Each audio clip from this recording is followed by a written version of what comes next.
Hi, I'm AnewZ, and you're watching AnewZ Weekend. Here are the headlines. North Korea vows toughest counteraction following joint South Korea-US drills, conducts strategic cruise missile test. U.S. President Donald Trump says he may consider rejoining the World Health Organization. Tens of thousands gathered at Berlin to protest the rise of the far right ahead of Germany's snap elections.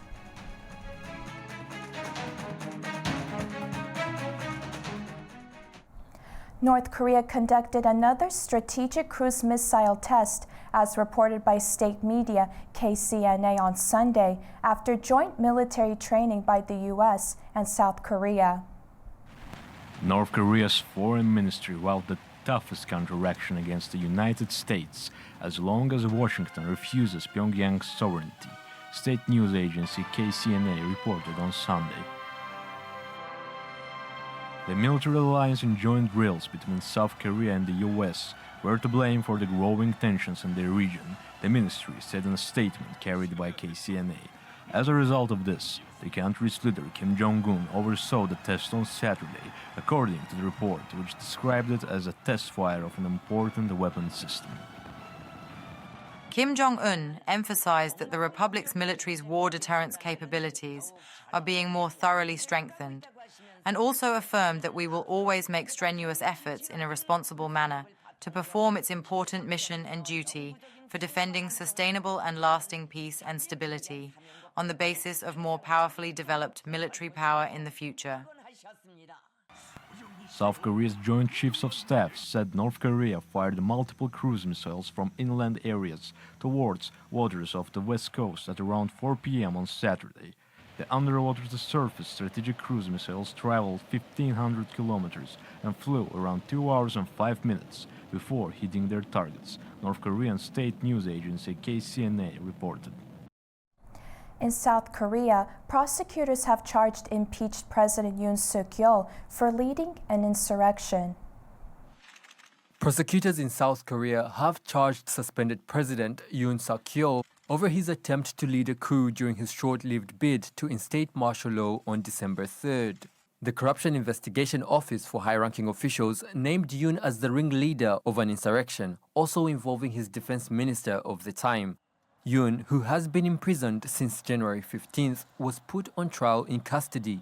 South Korea has plunged into a political crisis, with thousands of people rallying for and against the impeached president. Insurrection is one of the few crimes a sitting South Korean president cannot be immune from, and if convicted, Yoon could face life imprisonment or the death penalty, although South Korea has not executed anyone in decades. Belarus President Alexander Lukashenko cast his vote on Sunday in an election widely expected to secure him a seventh term. The election is being held amid ongoing international concerns. Belarus President Alexander Lukashenko cast his vote in Minsk on Sunday in an election expected to grant him another 5 years in power. The 70-year-old leader, who has been in office since 1994, faces little opposition as he seeks a seventh term.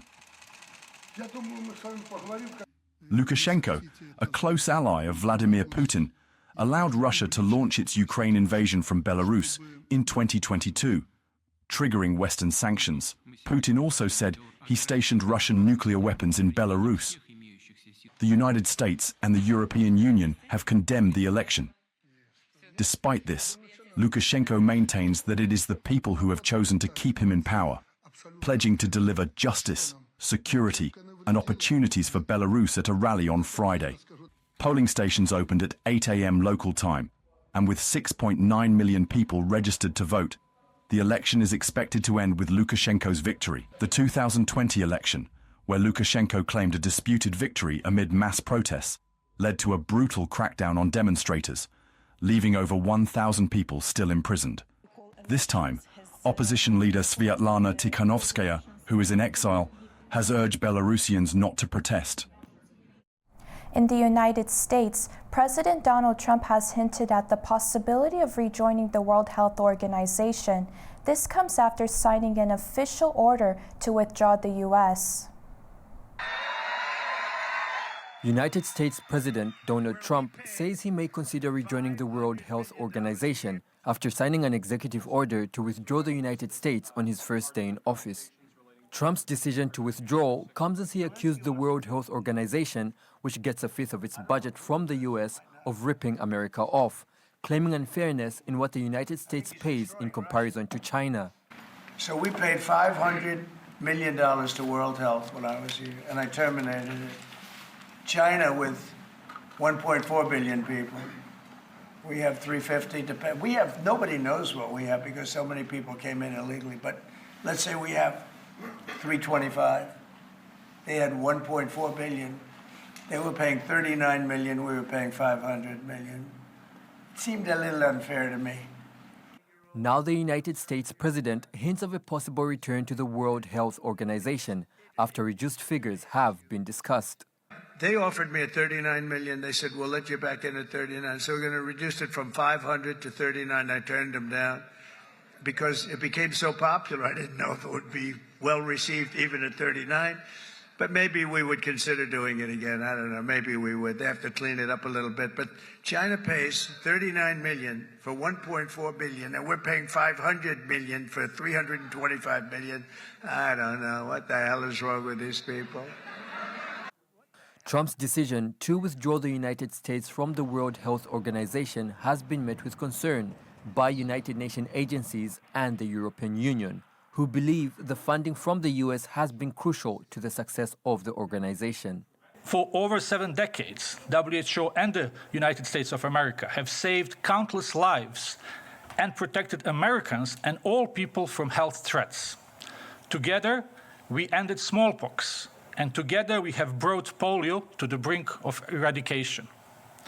American institutions have contributed to and benefited from membership in WHO. We see with concerns the announcement to withdraw from the WHO organization by the United States, and we trust that the US administration will consider all this ahead of the formal withdrawal. The United States is scheduled to leave the World Health Organization on January 22, 2026. If this is achieved, experts believe it could lead to delayed responses to major disease outbreaks. The Israeli army released a video of 4 female soldiers who had been held by Hamas and were flown to Israel for medical treatment. Meanwhile, in the West Bank, the homecoming of a Palestinian prisoner, Mohammed al-Arida, was met with joy and celebration. 4 Israeli soldiers, Karina Ariev, Daniela Gilboa, Naama Levy, and Liri Albag, were released by Hamas and transported by military helicopter to Israel. They had been held captive by Hamas since the October 7th, 2023 attack on Israel. Video footage shows them on board the aircraft with their families, writing messages of thanks on whiteboards. Liri Albag wrote, "I'm back," and Naama Levy displayed a sign saying, "Finally home, thank you Israeli nation." The ceasefire, which began on January 19th, has brought a rare pause in the fighting, allowing for the release of these hostages as part of an ongoing truce. This truce, brokered by Qatar and Egypt and supported by the United States, has enabled the exchange of prisoners, with 200 Palestinians released in return for the 4 soldiers. In another development, Mohammed al-Arida, a Palestinian prisoner held in Israeli jails, was released and returned home to the West Bank. Al-Arida, who had been imprisoned for his involvement in militant activities, was greeted by his family and a large crowd. Al-Arida's release was part of the broader ceasefire agreement, which has brought about a temporary halt in the violence that has plagued the region for over a year. Many people want me to talk about what happened in Gaza. I say, and will always say, the earth will not bring to life, from day one until the end of the world, a place as precious, full of dignity, brave, generous and loyal as Gaza. Today can't be described. I can't stand myself. I couldn't believe that he was going to be released. Everyone was coming to me and showing his picture, and I said, "This is not Mohammed." Now, when I saw him, I started to shout, "My beloved son." The release of these prisoners signals a rare moment of peace, with further negotiations expected. As the situation evolves, both Israeli and Palestinian authorities hope this truce could pave the way for more releases and potentially end the long-standing hostilities. Turkey has arrested 15 people as part of an investigation into a fire that killed 78 people and injured dozens at a ski resort in the Bola Mountains earlier this week, state media reported on Sunday. The fire broke out early Tuesday in the hotel's restaurant area and spread rapidly. Emergency teams worked for over 10 hours to contain it, with support from nearby cities. Turkey's state-owned Anadolu news agency said the hotel's owner, manager, director, and 12 others were arrested as part of the probe. Officials report that 44 of the injured have been released from hospitals. The tragedy has drawn condolences from world leaders as investigators enhance safety measures at the popular winter destination. Turkish Foreign Minister Hakan Fidan has visited Iraq's capital Baghdad to meet with Iraqi Foreign Minister Fuad Hussein. Fidan's visit takes place amid repeated calls from Turkey for the Kurdish YPG militia in northeast Syria to disband, following the fall of former Syrian President Bashar al-Assad. After the talks, the foreign minister urged Iraq for a joint battle to eliminate both ISIS and Kurdish militants in the region. Nearly 30% of Syrian refugees now want to return home, a sharp rise from almost zero last year, says the UN refugee chief. Since President Assad's fall, 200,000 refugees have returned. The UN believes lifting sanctions can improve conditions and encourage even more to return. Many refugees are responding to positive political shifts in Syria. We have seen the needle move finally after years of decline. Up to November or the summer, let's say last year, the number of people, the percentage of people according to our surveys that said we want to go back in the next 12 months was almost zero. It had reached almost zero. It's now nearly 30% in the space of a few weeks. Protests erupted in Berlin against the rise of the far right, coinciding with a campaign event by the Alternative for Germany in Halle.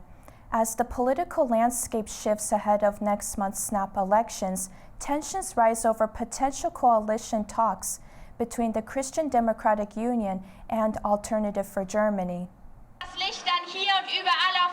Tens of thousands gathered at Berlin's Brandenburg Gate on Saturday night to protest the rise of the far right ahead of Germany's snap elections on February 23rd.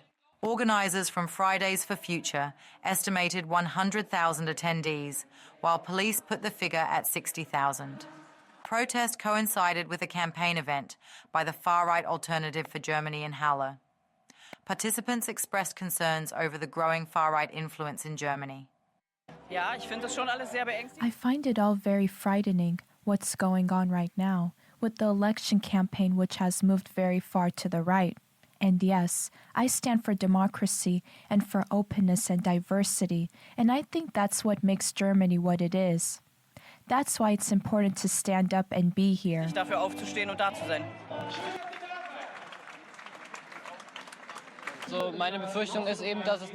My fear is that the pressure from the far right will only intensify. I'm also hearing about it at school, how people are talking about it and how critical they are of immigrants in general, or of people who flee Ukraine, for example, because they simply no longer have the opportunity to live their lives. In recent polls, the conservative Christian Democratic Union is leading with 30%, followed by the Alternative for Germany at 20%, and Chancellor Olaf Scholz's Social Democrats at 17%.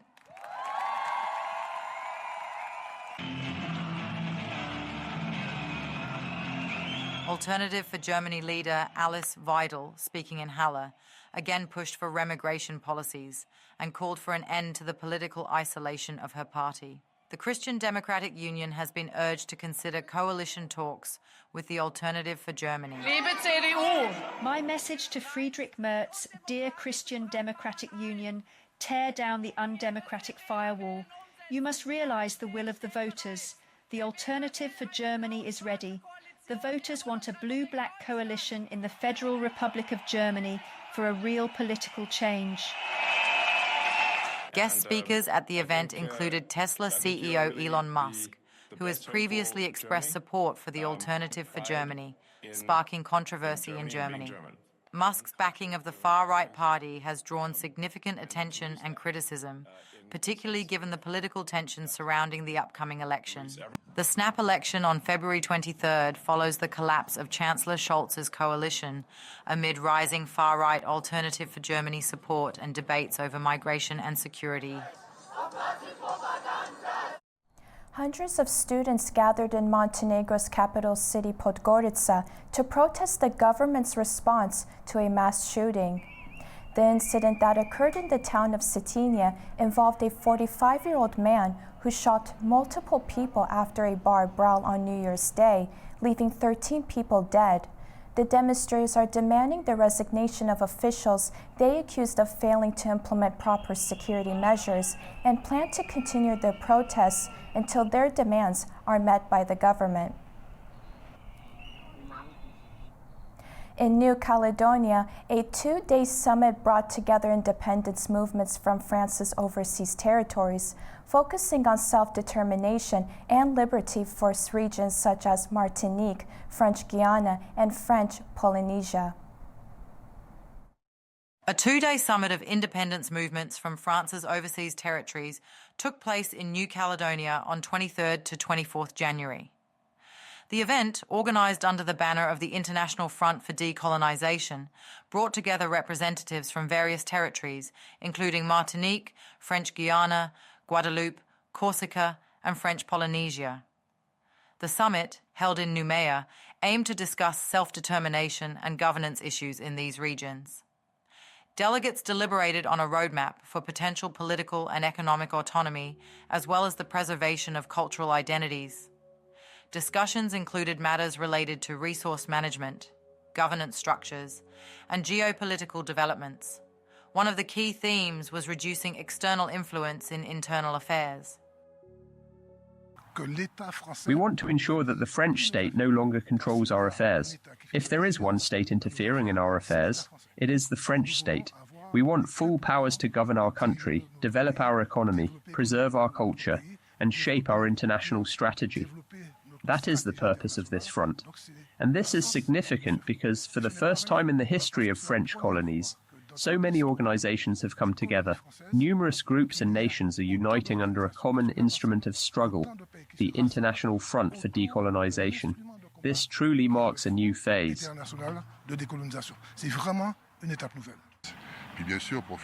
A new world order is currently taking shape.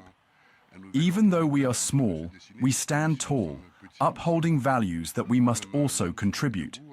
It is part of humanity's collective future, ensuring that the world can continue to prosper with these small yet sovereign and independent nations. As part of the event, attendees visited the Customary Senate and the Jean-Marie Tjibaou Cultural Centre, key institutions representing New Caledonia's Indigenous Kanak heritage. The summit concluded with a working session dedicated to structuring the movement's activities for 2025, including discussions on governance, economic sustainability, and legal matters. The Baku Initiative Group, which had been involved in the creation of the International Front for Decolonization in July 2024, participated in the summit via video link after its representatives were reportedly unable to obtain visas. The organization's leader, Abbas Abbasov, addressed the Congress remotely, referencing previous statements by Azerbaijan's President Ilham Aliyev, who had expressed solidarity with the Kanak people. In 2024, the world witnessed the tragic and unjust events in Kanaki, where French authorities violently suppressed peaceful protests of Kanak nation. This brutal crackdown, including the loss of 13 innocent lives and over 200 injuries, once again demonstrated the urgent intervention and solidarity of the world community on the issue of ending colonialism. I proudly would like to remind you that the President of the Republic of Azerbaijan, His Excellency Mr. İlham Aliyev, publicly condemned the crimes against the Kanak people and expressed his support to the colonized regions. Moreover, Baku Initiative Group immediately sent the letters to the head of international organizations and publicized the atrocities against the Kanak people. As a result of our joint efforts, the world community soon became aware of these atrocities. In a symbolic gesture, the Kanak representatives in Noumea reportedly raised the Azerbaijani flag during the event, a move that was described as a show of appreciation for expressions of international support. The summit's final resolutions will be presented at the upcoming Congress of the Kanak and Socialist National Liberation Front, New Caledonia's primary pro-independence political coalition. In the landscapes of Yemen's Marib province, rows of citrus trees bearing oranges defy the surrounding desert's dry conditions. In Yemen's Marib province, citrus orchards stand out in the dry desert with rows of vibrant oranges thriving in the harsh environment. Covering nearly 6,300 hectares, these orchards are a symbol of hope in a country facing conflict and food insecurity. Marib province produces approximately 145,000 tons annually, contributing 74% of the local production. Marib has been known for its good winter fruit oranges, which have spread across all its orchards, especially in the Wadi district, Marib city, and other districts. The harvest is a carefully coordinated process, with workers picking ripe fruit under the sun and loading them onto trucks. While production is set to rise by 71% this year, farmers face challenges like limited market access, a lack of export investors, and insufficient agricultural support and research. In terms of export, some companies in Marib province have started packaging and exporting oranges, but there are export obstacles, including high loss rates due to differences in orange sizes and weights. These obstacles highlight the fragile ecosystem supporting Marib's agricultural success. Despite producing world-class oranges, local farmers find themselves constrained by systemic gaps in infrastructure and support mechanisms. That's all we have for now from Baku. Thank you for tuning in and keep watching AnewZ.